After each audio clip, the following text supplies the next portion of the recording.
once saw a bumper sticker that said, "Honk if you love God, text if you want to meet him." This bumper sticker is a cool reminder of the dangers of texting while driving. My generation is so concerned with staying up to date with friends that they text whenever they get the chance, including while driving. Unfortunately, more and more teens are doing this, and they're getting met with disastrous results.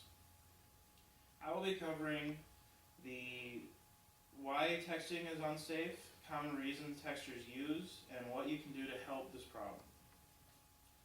Texting while driving is one of the most dangerous things you can do while driving. It takes your eyes off the road and your hands off the steering wheel. This is my phone. As you can see, it has a full keyboard on it, which is probably one of the worst things that you could have while driving. It requires you to use one, if not both of your hands, and since the buttons are so small, it requires you to look put all your attention onto your phone. This has been proven that it's more dangerous than drinking while driving. In a study done by a car and driver, they tested someone who regularly texts while driving, and they tested somebody who texts but not quite as often. In this study, they had the drivers drive in a straight line, and they would have a light come on located on the windshield to what would be the right distance for a person in front of them if they were braking. After they got the driver's initial reaction time, they had the drivers drive while reading a text message out loud.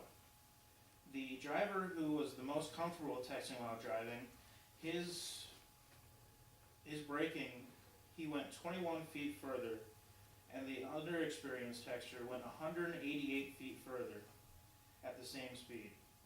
But after they did these tests, they had the drivers drink until they were both legally drunk. When they were both drunk, the amount of feet that was increased was only 7 feet. That's a huge difference between 21 feet and 188 feet. So you can see that texting while driving is far more dangerous than drinking while driving because it removes your focus from the road. As of August 1 of last year, texting in Minnesota is now a primary offense. This means you can get pulled over for it. Offenders can expect a fine of upwards of $300 for this offense.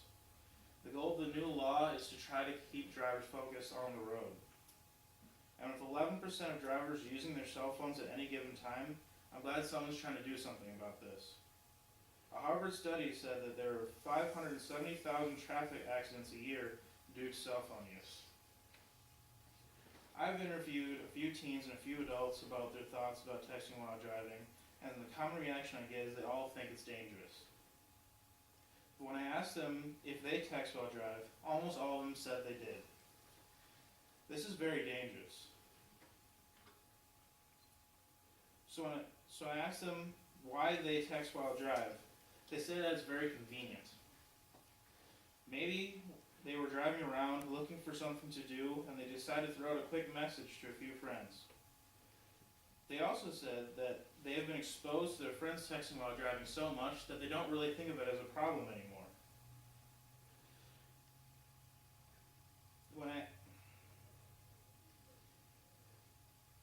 When I asked them why they thought they could do it, when they know the accidents and why it's unsafe, they all said that they thought that they could do it safely as opposed to the bad drivers out there. The excuses that I have received why people text and drive do not outweigh the risks. Convenient as texting may be, it's not worth your life and the lives of others on the road. Also, the excuse that your friends do it doesn't mean you should. If you wouldn't let your drunk friend drive you around, you shouldn't let your friend drive while texting with you in the car. And if you think that you can text and drive safely, you're sadly mistaken. To this date, there is no safe way to drive and text. When you drive and text, you place everyone in danger that's on the road. By now you must be thinking, okay, I won't do it anymore, but everyone else still will. What can I do to stop that? Well, if you're a parent, you can lead by example.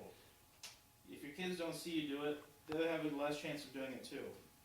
You should also have strict punishments laid down right away to make sure that they don't do it.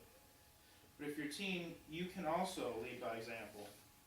If your friends don't see you do it, they'll be less likely to do it too.